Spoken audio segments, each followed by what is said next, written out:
Hello everybody, moi c'est Kobe. Bonne nouvelle, j'ai acheté un nouveau micro, un Blue Yeti pour être plus précis.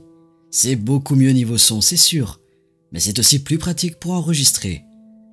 Voilà, mettons ça de côté pour plutôt vous parler d'une personne qui a véritablement utilisé des images gore pour créer son jeu vidéo.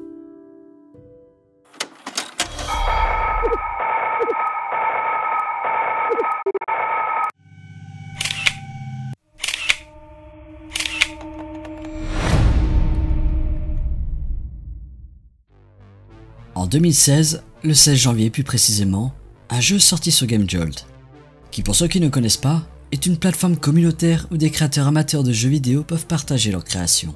En tous les cas, ce 16 janvier, un jeu prénommé The Hospital fut posté sur le site. À ne pas confondre avec le jeu du même titre développé par Cruise Game Studio. Même titre, mais gameplay totalement différent. Ce studio n'a rien à voir avec l'autre jeu qui a été créé. Ce jeu-ci a été développé puis publié par Elias Demian Perez, lorsqu'il n'avait que 15 ans seulement. Beaucoup de personnes ont téléchargé ce jeu, y compris le fameux youtubeur Markiplier. L'histoire du jeu paraissait pourtant prometteuse. Le personnage principal, le joueur, incarne un toxicomane à la recherche de drogue, qui rentre dans un hôpital ayant été abandonné pour on ne sait quelle raison, laissant derrière eux toutes les fournitures médicales.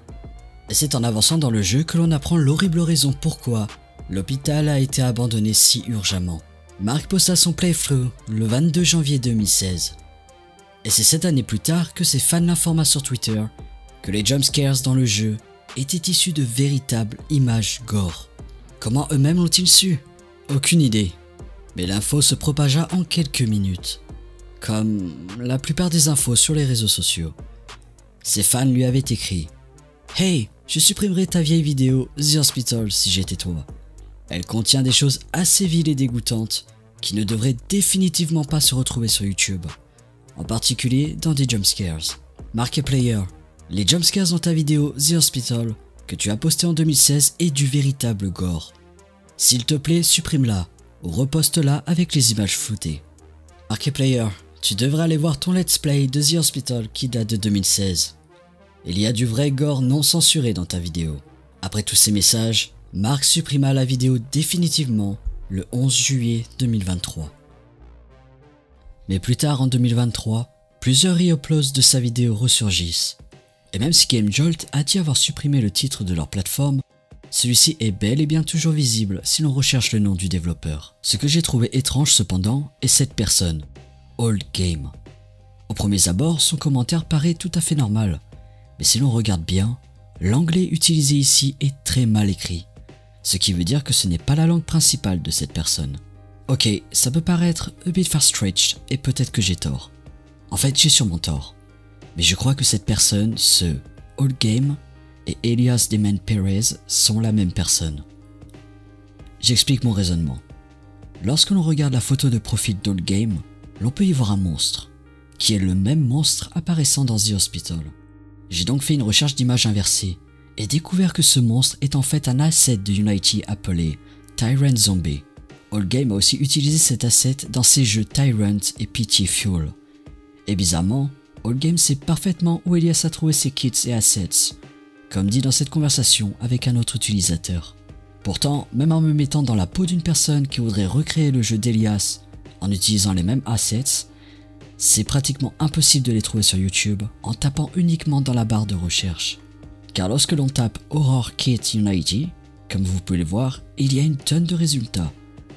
Donc il aurait fallu qu'Old Game recherche pendant des heures durant pour trouver le même kit qu'Elias a utilisé. Et là encore, il savait aussi que l'asset utilisé pour le monstre s'appelait Tyrant Zombie, alors que moi-même ai dû faire une recherche inversée pour trouver le nom du modèle. Fait aussi étrange, lorsque l'on regarde les titres de ces jeux, l'un d'entre eux ressemble étrangement à l'un des jeux qu'Elias avait en préparation. Et dernière chose qui m'a aussi paru bizarre est l'à propos d'Old Game disant « Je deviens un vieux développeur, malgré le fait qu'il n'ait rejoint GameJolt que depuis 1 an, alors que le compte d'Elias a plus de 8 ans. Je ne pense pas qu'un newbie se considérerait comme étant un vieux développeur, en ayant seulement commencé à créer des jeux pendant 1 année. Et avec tout ça, j'en suis venu à penser que ces deux personnes ne sont qu'en fait un seul et même individu. Elias s'est créé un autre compte avant de s'être envoyé des commentaires, pour retirer la suspicion de ce nouveau compte si quelqu'un arrivait à tomber dessus. Pourtant, là encore, j'ai peut-être aussi tort. En fait, tout ce que j'ai trouvé ne sont pas des preuves, seulement des informations et observations. Peut-être que c'est vraiment juste un mec random qui apprécie le contenu d'Elias et souhaite faire de même. Malheureusement. Mais mettons tout cela de côté pour parler un peu de ces jumpscares de Wish.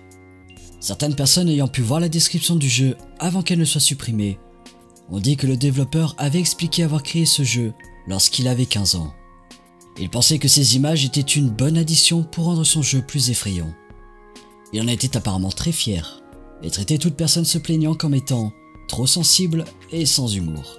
Certaines personnes curieuses de retrouver l'origine des photos ont fait le tour des sites gore, ainsi que les subreddits partageant ce genre de contenu, et ils ont découvert qu'Elias avait utilisé des images provenant d'exécutions de cartels, où 2 personnes ont été mutilées avant d'être écorchées vifs, ainsi que des photos d'autopsie, où la peau de la personne décédée avait été retirée. Il faut déjà se rappeler que le mec avait 15 ans à cette époque, et qu'il a dû donc passer sa vie sur des sites gore pour trouver le contenu qui choquerait le plus de monde possible. Et en faisant une petite recherche, on peut facilement trouver ses réseaux sociaux, et même apprendre qu'il est père d'un enfant au jour d'aujourd'hui. Ainsi que trouver quelques photos assez... flippantes. Auquel cas, même si beaucoup de personnes furent choquées comme l'avait voulu le créateur, beaucoup d'autres ayant vu la vidéo de Mark pensaient ces photos fake, car elles étaient de mauvaise qualité, comme la plupart des vidéos gore en fait. Et évidemment, ce n'est en aucune façon la faute de Markiplier, car il n'était pas au courant que ces images étaient réelles. En ce qui le concernait, elles étaient également fausses. L'on pouvait même trouver cette phrase dans la description de sa vidéo. Des jumpscares comme en 2013, un sacré retour en arrière. Pour faire court, la plupart des personnes connaissant l'existence de ce jeu maintenant haï sont les personnes qui ont regardé ou qui regardent les vidéos de Mark, comme moi. Elias s'est peut-être retourné dans l'ombre depuis, et espérons qu'il le reste. Car je ne pense pas qu'un individu avec ce genre de mentalité cesse un jour d'être fier de son jeu pourri. Et je pense, enfin j'espère, que personne ne serait d'accord avec le fait d'avoir été torturé à mort en étant filmé, puis posté sur des sites gore, avant d'être utilisé comme jumpscare pour effet de choc par un gosse de 15 ans. Voilà, cette vidéo est terminée. Si elle t'a plu, ce serait cool de liker ou même, je sais pas, t'abonner. Je suis sûr que ça porte chance. Ou pas. Merci d'avoir regardé et en attendant un prochain upload, tu peux regarder tout ce que j'ai déjà posté. Et j'espère qu'on se reverra dans une prochaine vidéo.